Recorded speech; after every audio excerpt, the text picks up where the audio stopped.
Hello, everyone, and welcome to Developing Palates. I'm Aaron Loomis, and I have today with me Jiunn Liu. Hey, Jiunn, how's it going? Good. Friday, well, almost Friday night, having some Eagle Rare 10, my Nice. first bourbon that I ever enjoyed in my life. So it's good. So today we are talking about the Tatuaje TAA 2015 edition, and this cigar is in the Toro Vitola, so 5.62 inches by 54 ring gauge. Comes out of My Father Factory in Nicaragua. Wrapper is Connecticut broadleaf. Binder and filler listed as Nicaragua. Price point on this cigar is $11, and it was released in September of 2015. This was a pretty heralded cigar since its release date. So this is kind of what we're talking about, our review recap for this cigar. So let's kind of just hop right into it. Talk about your pre-light experience with the cigar, June. Yeah. So before I talk about the pre-light, just kind of, there's a little bit of a hype that's behind this one. Pete does, within his TAA releases, is pretty highly sought after. Certainly his fanboys, but to just, the media and just folks alike. So I was excited to smoke this. $11. It's a little, $11 for this size is on the kind of like the cusp of getting a little expensive, but still within the range. Mm-hmm. But I assume that's attributed to the Connecticut broadleaf. What I understand from talking to some cigar makers, it's a fairly expensive leaf, so that has probably something to do with it. Right. Yeah, the cigar, in terms of pre-light experience, true to its Connecticut broadleaf nature, dark, hardy, rustic wrapper. It was actually really pretty. It had a lot of tooth on the wrapper. Mm-hmm. The cigar actual feel of it, there was a lot of tobacco in there. And when we kind of get to the construction aspect of it, that's kind of where it failed within the draw. I felt like there was a little too much tobacco packed in, Mm-hmm. especially near the head. So I was a little bit worried about the draw on that, which ended up coming true. But other than that, good looking cigar. The closed foot was, that little flare was pretty appealing, pretty neat presentation. Within the aroma of the wrapper, I got a lot of dark cocoa, cedar. There's a floral aspect of it, and a little bit of barnyard, but not much. Mm-hmm. The foot basically smelled like a wrapper, but because it was completely enclosed with the wrapper. And then the cold draw was, just your typical what I typically get. Got a lot of sawdust. I got a lot of like a lip tingling black pepper spice to it, Mm-hmm. and some cedar. Yeah. What about you? Yeah, I thought this was a pretty nice looking cigar. There's like a dusty dark chocolate color, but it was very consistent. No variations in the color whatsoever. Lots of shiny specks on the wrapper. Mm-hmm. And I think it's I can't remember where I heard it. I think Pete was talking to somebody, or it was an interview or somewhere. I was talking about it was kind of the results of the soil or something along those lines. Um, but the veins were well pressed. The wrap lines were almost invisible with a consistent color. Caps awesomely applied. And then it just like they left the wrapper length a little long, and then they just kind of like bunched over the foot. It wasn't like it was a perfecto tip or any kind of a pigtail there. But the band's pretty nice on this cigar. It's very simple, but with the colors on the band and the color of the wrapper, it kind of pops off of there, which is nice. From the aroma side, it was pretty much like a faint, dry earth aroma, and that was consistent across the wrapper and the foot because the foot is pretty much just the wrapper, so no real difference there. And then on the pre-light draw, I was getting like a sweet raisin Nice. flavor. So that's always a flavor I like to get on a pre-light. So, but that it usually never translates into the smoke. It's always just the kind of pre-light draw. Right. All right, so getting into the actual smoking of the cigar, what was the experience like for you? Just kind of taking it over within first, second, and last third. right out of the gate, the first thing that I noticed was there's a lot of body to this cigar. Hmm. I rarely categorize cigars in the medium full and up range, but I thought that off the gate it was medium full body smoke.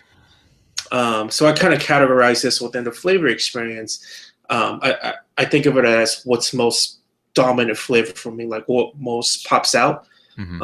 and a lot of incredibly sweet creamy milk chocolate. I got a lot of this earthiness and gritty dirt out of it and Yeah. minerality, which is for me pretty typical of connected broadleaf. Hmm. And within the kind of the second tier flavors that are still noticeable but less noticeable.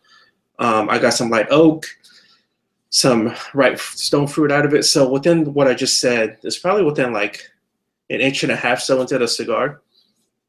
But after about, within the past the 1.5 inch mark, uh, the body increased to just absolutely a full body. So what I could kind of associate as, if you drink milk, it's, you get your skim milk, 1%, 2%, and whole milk. It was like the whole milk body consistency. Right. It was really heavy on my palate. It's so interesting because I don't get that body typically. I always kept on focusing on that because it popped out at me the most. Sure. And then at that point, still had all the same flavors, but I started getting the wood started picking up, Hmm. the spice as well, and then I started getting this musk that's almost like a mushroom-like musk. Sounds kind of gross, but it's actually pretty tasty. Yeah. Second, third, um, within the first half of the second third, it carried on from how the um, first third tasted. And then the latter half of the second third, everything just kind of popped that much more. Hmm. Um, this more distinct, fuller notes. It was really delicious. And then within the last third, the cigar transitioned into more of this. It lost that predominant, incredibly sweet, creamy milk chocolate flavor. Hmm. It became more of like a dark cocoa, or certainly less milk chocolate within the chocolate, leaning towards like the darker Hmm. cocoa. Um, and then let's see, and then just kind of like the body of it, and then kind of like the tannins and the minerality kind of died down for me, and it certainly became less complex, but it was still a really enjoyable smoke. Right. Yeah. For me, you know, on the initial light, with having the closed foot, you're just getting a ton of wrapper. So it's going to be, you're going to get the highest concentration right then. So you're going to get a really chance to see, um, the wrapper featured and then kind of go from there how it works out. So right off the bat, very gritty earth, with some mild pepper. That's kind of how that wrapper was presenting itself to me, which was nice. And then kind of as it went along, some coffee was kind of hot, jumping in and out of there. Um, Retro ale was like it's kind of like a mellow smokiness, um, which I don't know if I almost call it like a barbecue type smoke, but it was nice. And then kind of as you get past the closed foot and start getting into the regular, the binder and the filler some more, um, the things kind of settled down. Pepper went away for me, and it was mainly cedar, and the earthiness was still there. And the gritty mouthfeel kind of continued throughout the third. That was just kind of there the whole time. But things move along. Everything becomes more smooth. Creamy coffee, no spice. Um, and then the cedar that I had kind of went to a creamy mintiness flavor, actually, which was actually good. I like that. And then get into the second third. Um, Oak was the primary flavor, and the creamy mintiness was staying on the retro hail, which was nice. And then coffee just kept popping in and out, kind of as the third was going along. Um, and then nearing the end of the second third, the mintiness went away, and the oak started to get a bit of a char that was going along with it. And then the creaminess kind of really rushed back in right there at the end of the second third. Mhm. Um, Start of the final third, I started getting a little bit of bitterness, but that was really only there for maybe 3 or 4 draws, and then it kind of went away. And the char went away kind of at the same time. So I don't know if there was a certain leaf combination right around there where things kind of like just transitioned or what. Um, Got super creamy, um, and to go along with the oak. Um, and then getting closer to the end of the cigar, the creaminess moves away, and the mintiness came back to go along with a little bit of minerality to it, and then some of the oak. But for the entire length of the cigar, strength was right around medium for me, so there wasn't any really transitions in regards to strength wise for it. But the flavors were definitely dark and gritty. So even if you didn't think that it was a strong cigar, just having those dark flavors, like you just, and like you're talking about the body, you just kind of feel it in your mouth. You Mhm. feel it on the back of your tongue and on your throat. Not like it's like irritating, but just that you just feel that the flavors are back there. It's kind of a different experience. So Yeah, it's an interesting point you bring up within the body of it, because I feel like this is a good example of something you could smoke where you could easily distinguish body versus strength, right, because like you were saying, or when I was saying earlier, how this particular cigar can weigh so heavy on your palate, hmm, and the flavors are so dark and gritty and all that. It could be confused as having a strong cigar, but I agree in the sense that it was not a strong cigar. It was mainly a right, solid medium kind of strength. yep, So yep. All right, so into the performance, draw and burn and draw. What was your experience like? the burn was fantastic. Absolute perfection. It's giving off that hearty uh, Connecticut broadleaf, as well as within the fillers and binders. It burned really well. I mean, you could tell that this cigar was cured properly, was fermented properly, and aged properly, and it took proper time to get through those processes, Hmm. because it showed within the burn. I mean, the burn was razor sharp. It was incredibly solid. Um, you know, if I didn't tap every one of those ashes off, I probably could have won like longest ash award on this thing. Right. So, in terms of draw, so this is one of my gripes about this cigar. The draw is pretty tight. Hmm. The fact that I felt a tightness around, the cap, and then kind of like right below that area. And I think that was that. I think that could have been a contributor to the tightness of the draw. And it's interesting. I mean, and I don't expect a tight draw out of anything that comes out of my father factory. Hmm. As a matter of fact, within all the samples of I've smoked all the TAAs. Hmm. Um, they've always had a bit of a loose draw for me. Mm. So I was a little surprised by the tightness of this guy. Right. Yeah, I think we had pretty similar experiences here. The burn for me was very good. I mean, it wasn't razor sharp the entire time. There was some slight waves here and there, but it was never like anything where I even had to like really pay attention. It was basically just rotate the cigar a little bit when I set it down, and that area burned back into line, and it was good to go. There was not like any thoughts of having to do a touch up or anything like that. Mhm. Like you're talking about the ash, at least an inch, a little more than an inch at a time before I was tapping off. So I just don't want it to drop it all over my laptop or on myself. So yeah, it held on really well. But Nice. yeah, for the draw, same for me. Tighter than I prefer, and it seemed to get incrementally tighter as the cigar went along. Not drastically, but just like Yeah, very small increments. It was getting a little bit tighter. yeah, same But here. I don't think it really, I don't think it hindered the performance. I don't think it affected the flavors or anything like that. I think it was just a more of an annoyance that it was tighter and I was having to draw harder on it than I was expect. But it never, the No. cigar never got hot or anything like that. So there wasn't anything where I was, you know, working too hard on the cigar to try to get things going. So, Mhm. all right. So overall, what do you think? Overall, um, so kind of factoring in the depth and intensity of these dark flavors, the full body. Um, I thought, and it's kind of like the building upon complexities and transitions. I thought it was a well-executed cigar. I Mm-hmm. thought it was also a well-executed version of a Connecticut broadleaf cigar. Right. Um, so, I think this one totally lives up to the hype. Mm-hmm. The only gripes that I have is, of course, the tight draw.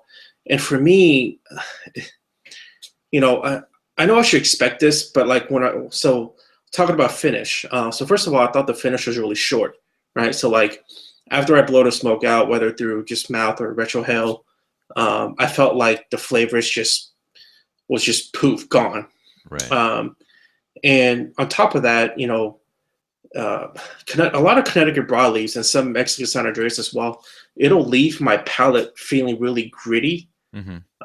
It's almost like you ate chocolate and like you want to sometimes brush your teeth to get that grittiness out. Right. So, I know that typically you should get that kind of a profile, but I dislike that. It constantly weighs on your palate. Your palate has it. Your palate can taste it even long after you're done smoking a cigar. Right. It sucks for me. Yeah. Yeah. But nonetheless, I would love to recommend this to anybody. I would love to buy some myself if I could even find some. Yeah. Yeah, I thought this was a pretty good cigar. The flavors were fantastic in the first third. Kind of fell off for me in the second and the final third.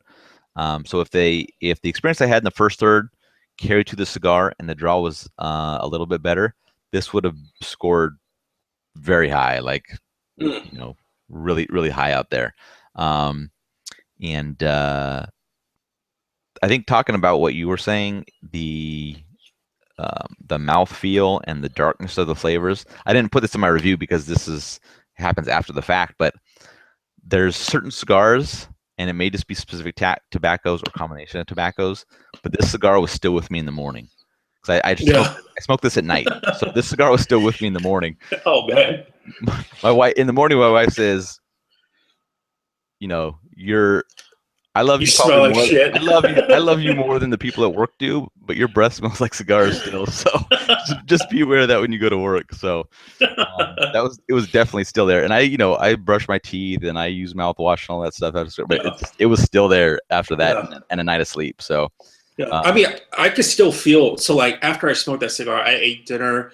I had some whiskey, like brushing teeth, mouthwash, gargling, all the the 9 yards, and I could still feel the minerality and tannins in my mouth. Yeah. So. Yeah, so for this cigar, I would say it's better for a more experienced cigar smoker and not somebody that's new to cigars or that's a mild smoker. Just kind of what we talked about, and it's not due to the strength, because the strength is just around medium for at least for me. It's the darkness of the flavors, the fullness of the body of the cigar. I think that might just overwhelm some people that aren't used to it. And I would say it's probably more of an evening type cigar rather than definitely not a morning cigar. If you do it as a morning cigar, I probably wouldn't expect that you're gonna be able to smoke anything else the rest of the day and like really enjoy it or get the full experience from it, because this one's gonna stay with you for a while. Yeah. So if you're gonna have it with multiple cigars, make it the last one, or whatever you're gonna do. But yeah, definitely a good cigar. Definitely something that I would smoke again. Yeah. So scoring wise, you gave this a 7.53 and I gave it a 6.93. So not a huge variation, but both actually very good scores. And I think that actually matches well with the experience and how this cigar overall is. It's received very good scores from multiple sources, so I think it's pretty much in line with that. So it's not something that's just lining up with a few people's palates. I think it appeals to a wide range of smokers. Yeah, this one lives up to the hype, in my opinion. So. Yep. So any parting thoughts before we wrap this recap? No, it was great to get some samples to smoke, and yeah, that's it. All right. Yeah, they were a little. We had to pull some strings to track this down, huh? Yeah. We no, I mean, thank you to my buddy Nick on cigar.com forum that sent me some of this stuff. I mean, I'm actually part of cigar.com forums, and Mhm. I've been a part of it for like the last 6 years. Man, a great group of guys there. And when you see us review hard to find limited edition kind of non-Cubans, most of the time is from my buddies on the forum. Yep. Yep. So thank you to Nick and everybody else that's hooked me up with all that. So Yep. So that's going to wrap this one up. If you're just catching this on YouTube, be sure to check out the website, developingpalates.com, to see the full written review. Subscribe to us on YouTube. Follow us on all the social media sites, Facebook, Twitter, Instagram, Google+. We appreciate all the follows. So I think that's it. So thank you, everyone, and thank you, Jiunn. thanks.